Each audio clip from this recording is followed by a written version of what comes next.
Hey guys, so I want to do a speed test comparison here between the iPhone X and the iPhone 7 Plus. I wanted to put the X for its paces here, given how much it does cost. It is a very attractive device, but is it worth upgrading from the 7 Plus, which a lot of people might be thinking to do so.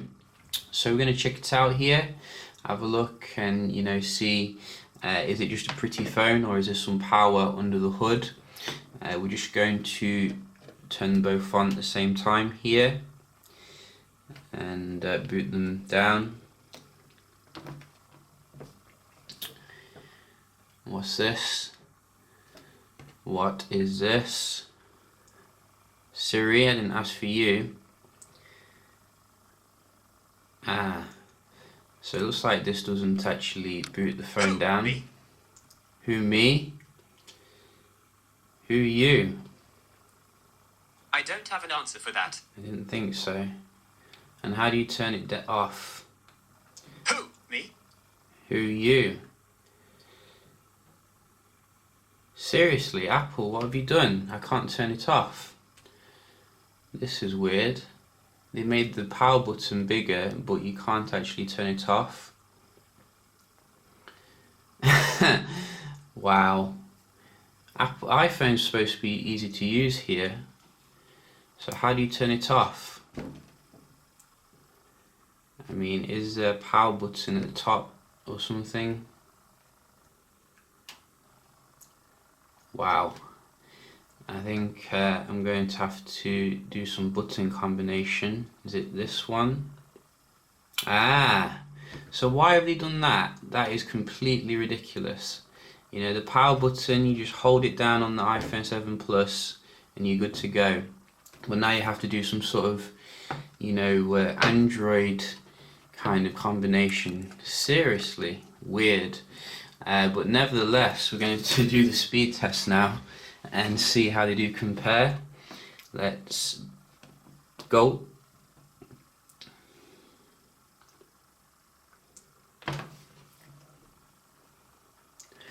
So obviously with the 10 we have updated it to 11.1 iOS, which should be pretty good.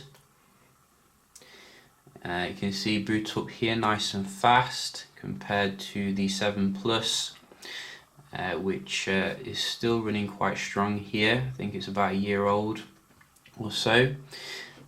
So we're just going to open up a few apps, see how they do compare here. And this swiping away an app is very, weird to get used to, really, because sometimes you can miss the edge.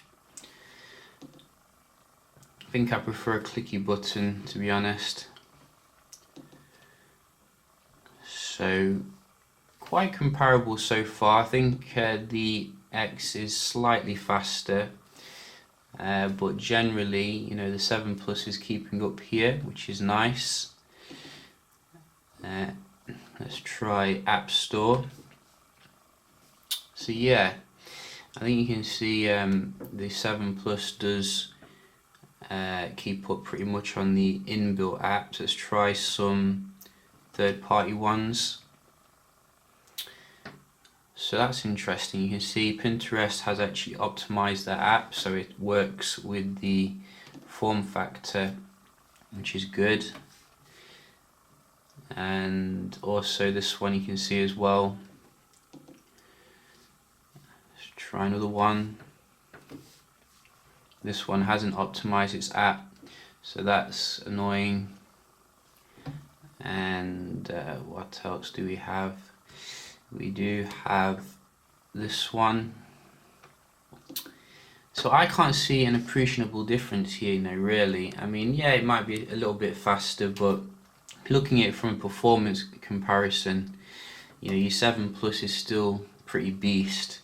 Let's just try a Wi-Fi test and see how it is.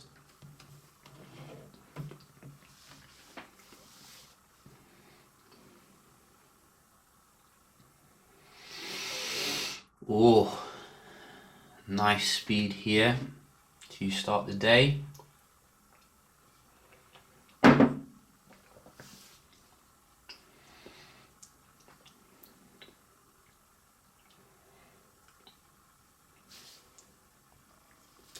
And now it's the X turn. I expect 400 down at least. No, can't even beat the 7 Plus.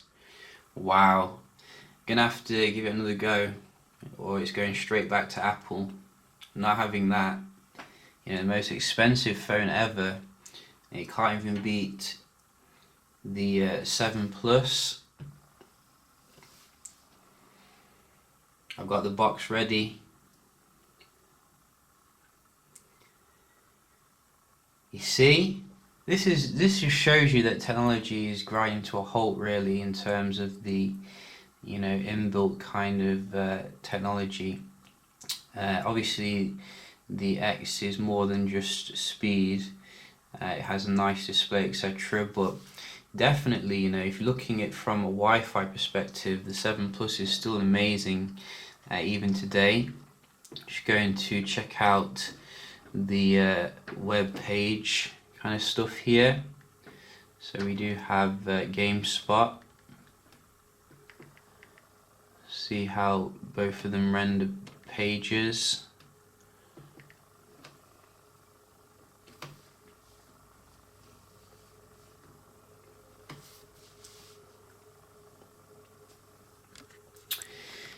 So you can see nice and snappy on both of them. I think the page looks pretty awesome on the X.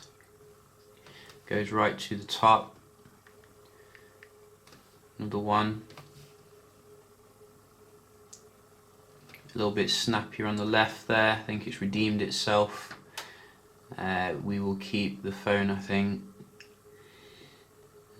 But you can see generally the 7 Plus still very nice and responsive here, if you don't mind those bezels.